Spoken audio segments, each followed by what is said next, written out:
Welcome to my National Park project. If you haven't already figured it out, I did the Grand Canyon.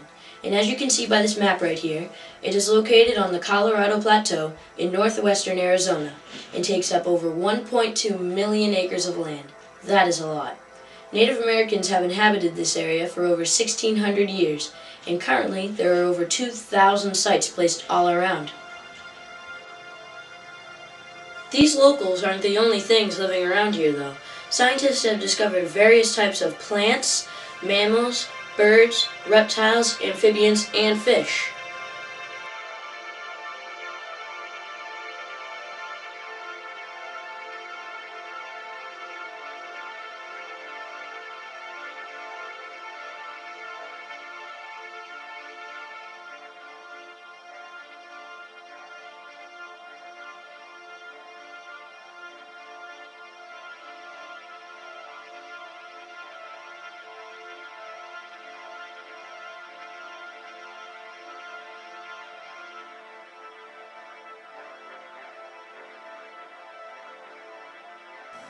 Now I know what you're thinking. No, you don't.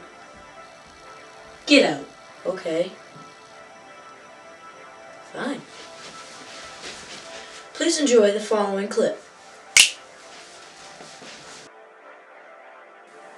When people visit the Grand Canyon, it's not always just for scenery. Many people enjoy things as well, such as the Glass Bridge or Skywalk, located right here on the map. It hangs 4,000 feet above the canyon floor. Just the whole concept of standing on a bridge made out of glass over an enormous canyon gives you a basic idea of why someone would want to go here. It also took $30 million and 2.5 years to build this modern marvel.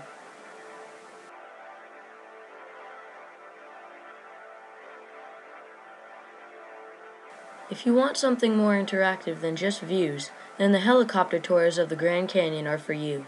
It's a bit pricey at $600 per person, but you have to take into mind that you're going to be in a luxurious jet helicopter.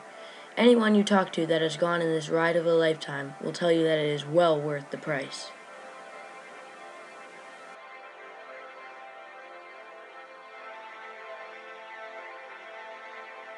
Finally, we have hiking tours. You can really find these anywhere around the canyon. They cost an average of $145 per person. Again, you should take into mind the experience that you'll be having. Hikes can go on for a single day or even 5, depending on your preference. These tours aren't recommended to just anyone though. It is suggested that you have actual experience and are in good physical shape.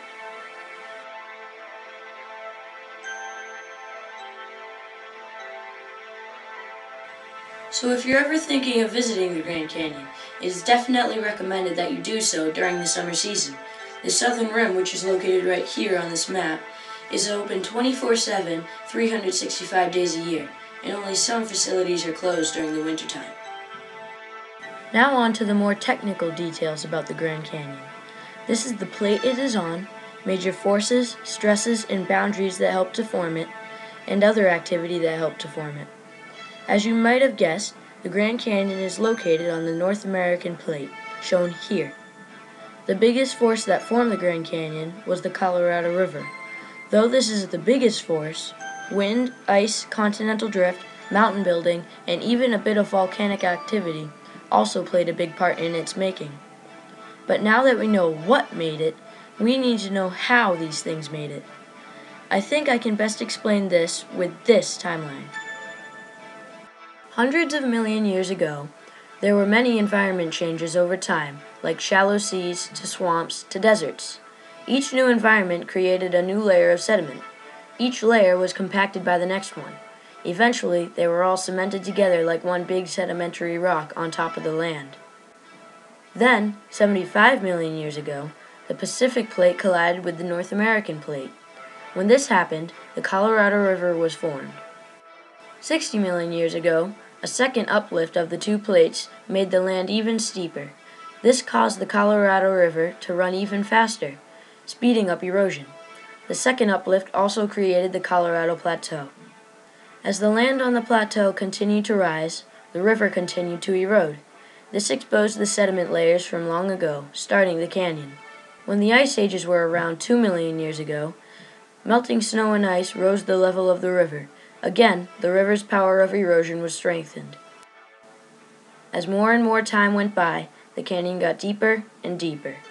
Finally, about 1 million years ago, volcanoes north of the canyon erupted and the ash that was carried by wind made the current top layer of sediment.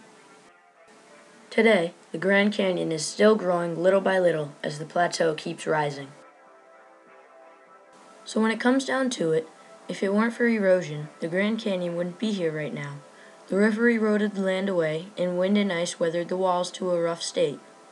Many people wonder, though, if there are so many layers of rock, what kind of rock are they?